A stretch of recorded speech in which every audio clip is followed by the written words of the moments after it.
music and vibing and, you know, talking and crying and laughing and ordering food and, you know what I mean? Even if it's just doing that to lead up to the creation of this great song. I've been having a really, really fun time. What is your favorite song from your new album or old albums? Kelly from Lima, Florida. Well, all my favorite songs are on this new album. It's hard for me to listen to my old albums, to be honest, because I feel like a totally different person. And I wouldn't have made that music, actually. But that makes sense, you know. At 19, you feel so much different than you did at 12. And I recorded my first album at 12. So it's almost like an out-of-body experience. Like, I don't know who that person was. And I'm not embarrassed. I'm not ashamed. Like, I think it's cool that you can kind of see this journey that I've been on. But I just, it's hard for me to say. I really do like the song Never Say Goodbye, though, from the first album. And I still enjoy performing Too Little Too Late off of the second album. I like the song Like That Ryan Leslie did for me on the second album. There's a few songs, but really, really thrilled about what we've done on this new album.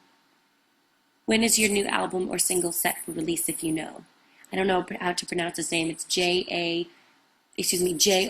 accent over the A, O, from Brasilia, Brazil. Sorry, I don't know how to pronounce your name. We don't have a date yet, but in January of this year, of 2010, we should be wrapping things up, and I hope that, you know, not too far from then, I'll have some answers for you, and I'll let you know as soon as I can. What is the feel of your new album, and what does it represent for you as of right now? Ken from Chicago, USA. The album represents a young girl making mistakes, finding herself, going through it all, and just kind of regurgitating it. That sounds really gross, but into song. You know, just, this really feels like a slice of life. And a lot of my friends that are my age or around my age can really relate to what I'm talking about. Just having fun, being stupid, being, you know, honest. So it's been cool.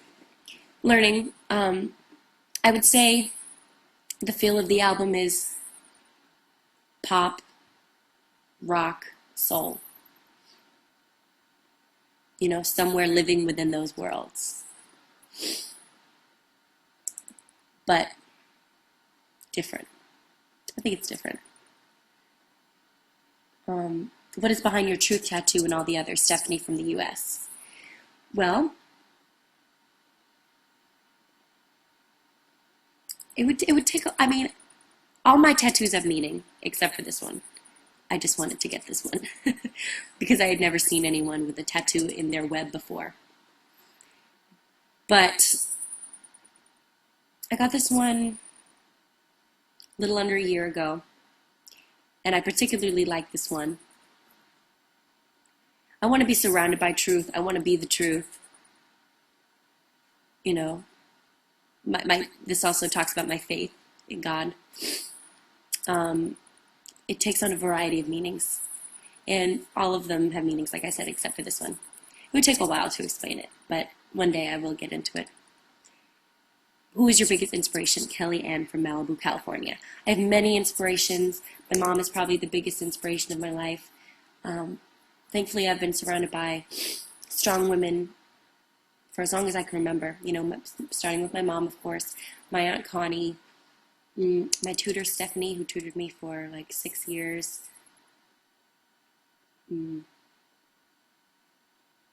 My manager, Gita.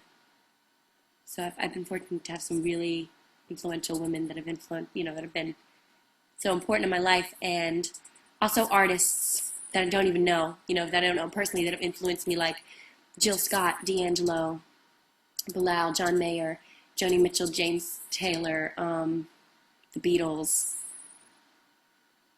Erykah Badu. All different types of people have influenced me, musically and just personally. What is your message to all the girls out there that look up to you? Cora from Atlanta, Georgia. Well, thank you to those people who look up to me, because I just find it so flattering that people could see me as someone to look up to. I'm really amazed by that concept. That is so awesome. Thank you. I would say, don't compromise yourself for anyone else. Live for, yourself first and your family, and do what feels right to you. And just be yourself. I know that sounds so cliche, but just if you're being yourself, then anything you do, is not a failure. Or I don't know exactly what I'm trying to say, but if you're being yourself, I don't think you can lose. In the end, in the big picture, be yourself. What is your biggest dream? Nick from Dallas, Texas. My biggest dream, that's hard to say. I have so many dreams. So many dreams. I dream of winning a Grammy one day. I dream of having a family. I dream of doing a world tour. I dream of getting a doctorate. Well, first I have to go to college and, get my bachelor's, master's, all those other important things before I get my doctorate, obviously. But one day, before I die, I would like to have a doctorate. Biggest dream, I want to have a #1 album, one more #1 singles, many dreams. You traveled around the world. What country, place did you find the most fascinating, and where do you want to go that you haven't gone before? Samantha from New York. Well, I've never been to Africa. I'd really like to go, particularly to West Africa, but I just want to go in general. So excited to hopefully go one day. And as far as places I've already went, I really enjoyed Brussels, Belgium. Really enjoyed Amsterdam, Brazil, Australia. I love to travel. I love to travel. I look forward to doing more of it. A new year is coming up. What can your fans look forward to seeing from you in 2010? Darius, Webmaster of Love and JoJo from Athens, AL, so Alabama. Darius, thank you for webmastering this website. That's so cool. In 2010, you can look forward to a new single, new singles, an album, hopefully a mixtape. You can look forward to new material. I'm so excited. And, hopefully a tour. I want to do everything. I really, really do. I want to do it bigger and better than I've ever done it before. Because now that I'm, technically an adult, I can go and really promote the way that I want to, meaning that I don't need to worry about, getting my 9 hours of sleep and doing my schoolwork and turning it in and stuff like that. That was always a big deal. Making sure that all that was taken out of the way and that I wasn't legally being worked too many hours and stuff like that. So I can't wait to do this the way I want to in 2010. And the most asked question was, if you were to have your last dinner on this earth, who are the 3 people dead or alive that you would have your last meal with? Oh, that's a tough question. Wow. I'm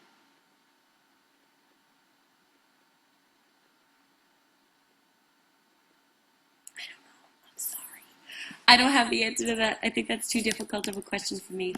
But I really appreciate all your guys' questions. I had a good time answering them. Sorry that I was all fidgety back here. I don't know why I'm always so fidgety. But anyway, have a great day. I can't wait for you to hear the stuff that I've been doing. And